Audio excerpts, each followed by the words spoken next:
환율에 보통 자동차 부품들이 연동되지 않습니다. 그런 관점에서 본다면 자동차 부품 중에서는 그렇게 크게 말씀드릴 종목이 별로 없어요. 오히려 메리츠 증권뿐만 아니라 다른 증권사들의 예측을 봤을 때 자동차 빅3 중에 내년도 EPS가 상향되는 종목은 현대모비스가 유일합니다. 3사 중에선. 그러면 뭐 그런 관점에서 현대모비스를 볼 수도 있고, 또 현대모비스가 아마도 내년 CES에서 또 여러 가지 신제품들을 내놓으면서 전기차, 전동화에 따른 어떤 부품 수요의 증가 가능성, 마진의 상승 가능성, 뭐 이런 것들을 얘기하면 뭐 긍정적으로 좋을 수 있으나 너무 또 대형주니까 이런 대형주 말고 지금 우리가 하나 살펴봐야 될 것은 M&A 이슈에 가려져 있는 한국타이어앤테크놀로지가 아닌가라고 전 판단하고 있는데요. 일단 3분기 실적을 긍정적으로 발표하면서 주가의 레벨업이 한번 있었고, 그 다음에 옆으로 쭉 붙이는 그런 모습인데, 최근에 이 등락은 왜 나타나고 있는 건지는 다 아시죠? 모회사인 한엔, 그 옛날에 그 한국타이어 000240 그 종목이 지금 아시는 것처럼 형제 간의 싸움이 나타나면서 이 종목의 등락이 그대로 반영되고 있다고 해도 과언이 아니죠. 24,000원이라고 하는 정답을 내놨지만, MBK가 정답을 내놨지만 과연 될 수 있느냐의 논란 때문에 주가의 등락이 굉장히 심해지고 있는 상황이다 보니까 한국앤컴퍼니의 주가 등락에 따라서 한국타이어앤테크놀로지의 주가도 최근에 등락을 좀 거듭하고 있다고 봐야 됩니다. 그런데 이 안에서의 조금 수급의 변화를 한번 살펴보시죠. 한국앤컴퍼니는 주가 등락에 따라서 굉장히 수급이 들락날락하고 있는 반면, 한국타이어앤테크놀로지는 주가의 등락은 있지만 비교적 그래도 꾸준하게 외국인 매수가 유입되는 양상으로 나타나고 있죠. 왜 그럴까? 저는 이게 실적의 상승 때문이라고 생각합니다. 자, 우리가 타이어 종목을 좀 봐야 된다고 생각하는데, 그중에서 한국타이어앤테크놀로지에 제가 집중하고 있는 이유는 두 가지인데요. 자, 첫 번째로 그나마 국내 타이어 3사 중에서 글로벌 점유율에서 좀 얘기할 부분이 있는 회사다라는 부분이고요. 그다음에 두 번째로는 수익성이 내년에 더 개선될 수 있는 여지가 있다라고 보고 있는 것인데요. 자, 왜 그러냐? 자, 준비된 그림을 하나 더 확인을 해보도록 하겠습니다. 자, 일단 이 원재료가 뭡니까? 타이어의 원재료는 누가 뭐래도 고무라고 봐야 되는 상황이잖아요. 근데 천연 고무 가격도 그렇고 합성 고무 가격도 그렇고 전체적으로 아직 내려가고 있는 추세입니다. 고무 가격이 앞으로 뭐 상승으로 돌아설 거냐는 수요가 폭발해야 될 텐데, 아까도 언급드렸던 것처럼 뭐 자동차 수요가 갑자기 뭐 급격하게 늘어서거나 하는 것은 아니기 때문에 일단 기본적으로 원재료 단에서는 안정을 보이고 있죠. 이게 이제 3분기 실적을 긍정적으로 만든 요소 중에 하나죠. 그 다음 또 하나 뭡니까? 물류비가 안정되면서 이 물류비 급증에 따라서 이익이 급감했다가 이 물류비가 빠르게 안정되는 구간으로 들어가면서 이익이 다시 올라간 거죠. 그러니까 원재료 가격은 하향 안정화되고, 그 다음에 비용으로 쓰는 물류비는 상대적으로 더 안정화되니까 3분기까지 이익이 좋아진 겁니다. 자, 그러면 내년에도 이 양상이 계속 이어질까? 이어진다고 하더라도 매출이 안 늘어나면 아무 의미가 없는 거잖아요. 근데 매출이 늘어날 수밖에 없다라는 거죠. 왜? 아까 너가 분명히 전 세계 자동차 판매량이 제한적일 거라고 얘기했는데 어떻게 한국타이어 이익이 늘어나느냐? 이렇게 반문하실 수 있잖아요. 거기에 대한 답을 드리면, 자, 지금 가장 많이 팔리는 게 뭐다? 어차피 내연기관차는 팔리긴 팔리지만 점유율이 계속 줄어드는 양상이고, 하이브리드, 전기차의 판매량이 늘어나고 있습니다. 하이브리드와 전기차 혹은 플러그인 하이브리드의 공통점이 기존의 내연기관차와 비교해 봤을 때 뭡니까? 무게라는 거죠. 기본적으로 내연기관차, 뭐 중형차 기준으로 봤을 때 뭐 무거워봐야 1.6톤, 그 다음에 뭐 대형차로 갔을 때 아주 무거워봐야 한 2톤, 이 정도 간다라고 봐야 되는데, 지금 전기차 중에 중간급이라고 할 수 있는 아이오닉의 무게가 얼마입니까? 거의 대부분 막 2.3톤. 거기다 뭐 배터리 좀 더 때려 넣고 실으면 더 가죠. 그 다음에 EV9 같은 플래그십 전기차 어떻습니까? 뭐 2톤 후반대로 가죠. 당연히 국내에서 그 기계식 주차장 이런 데 넣지 못하고요. 그 다음에 차량이 워낙 무겁기 때문에 이걸 받쳐줘야 될 기본적으로 타이어가 어떻게 될 수밖에 없죠? 인치수 커지고 옆으로 넓어질 수밖에 없는 상황이죠. 그런데 여러분들 다 아시는 것처럼 이 옆으로 넓어지고 인치수가 넓어진다라는 건 뭐가 넓어지는 겁니까? 부피가 커지는 거거든요. 부피가 커지는 건 산술급수적으로 증가합니까? 기하급수적으로 증가합니까? 기하급수적으로 증가한다라는 거죠. 그러니까 지금 뭐 한국타이어가 가장 먼저 아이온이라고 하는 전기차 브랜드를 내면서 가고 있는데 그뿐만 아니라 하이브리드든 플러그인 하이브리드든 그게 LFP 배터리를 쓰던 NCM, NCMA를 쓰던 어떤 배터리를 쓰던 무게가 급증하면서 그를 받칠 수 있는 여러 가지 부품들도 다 강성이 늘어나야 되지만 그래서 바로 전기차 플랫폼이 필요한 거지만 거기에 들어가는 타이어의 양도 부피가 증가하면서 당연히 이 안에 들어가는 천연고무와 합성고무가 늘어날 수밖에 없는 거고요. 그러면 이런 것들이 늘어나면서 타이어의 가격도 자연스럽게 상승할 수밖에 없다. 그래서 올해 현대차와 기아차의 전 세계 점유율이 떨어졌지만 높은 마진을 유지한 이유 뭡니까? 믹스 개선이죠. 상대적으로 비싼 차, 상대적으로 이익이 많은 차, 이런 차들을 잘 팔면서 현대기아차의 이익이 보장된 거잖아요. 그런데 지금 하이브리드나 플러그인 하이브리드나 아니면 이런 전기차 같은 것들이 많이 팔리면 팔릴수록 이 안에 들어가는 타이어, 기본적으로 달리는 오이 타이어, 당연히 들어가는 고무량이 늘어나면서 가격이 높을 수밖에 없고 그 높은 가격을 반영한다면 타이어는 본이라고 하죠. 그 본수가 조금 줄어들거나 플랫하게 간다고 하더라도 마진을 높일 수 있는 이유가 된다라는 거죠.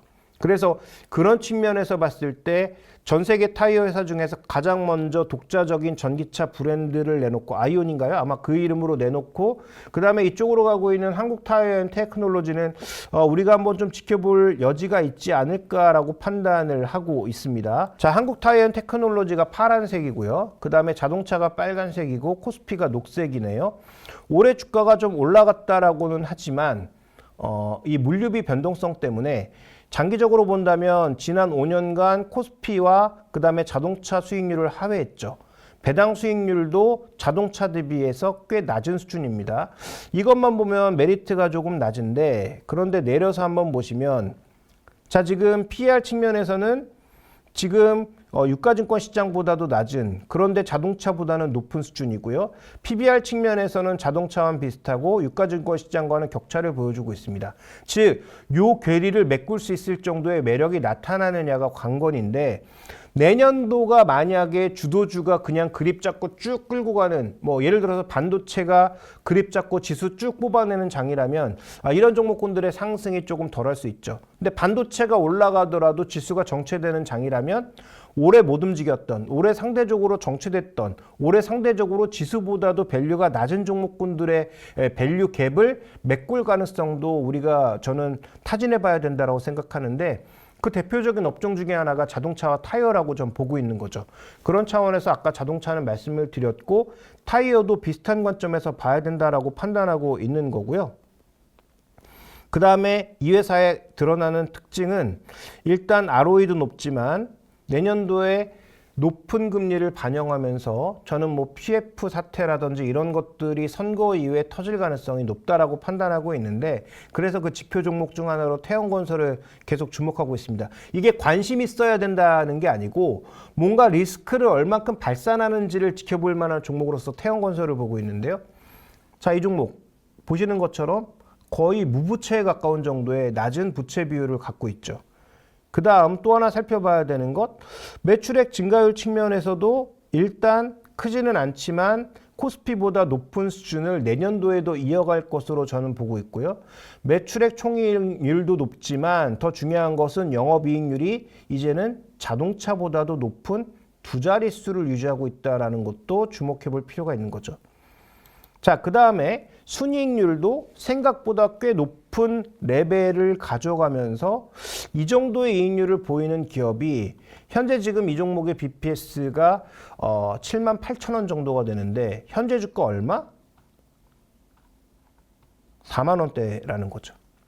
그러면 이 종목의 내년도의 이익이 증가해서 증권사 컨센서스가 EPS가 한 6,000원 정도 된다라고 보고 있는데 뭐 시장이 지금 11배 정도 주고 있는데 상대적으로 조금 닫혀있는 업종이니까 할인한다고 해서 한 9배 정도 준다고 치면 그래도 한 54,000원 정도로 볼 수 있는 거고요.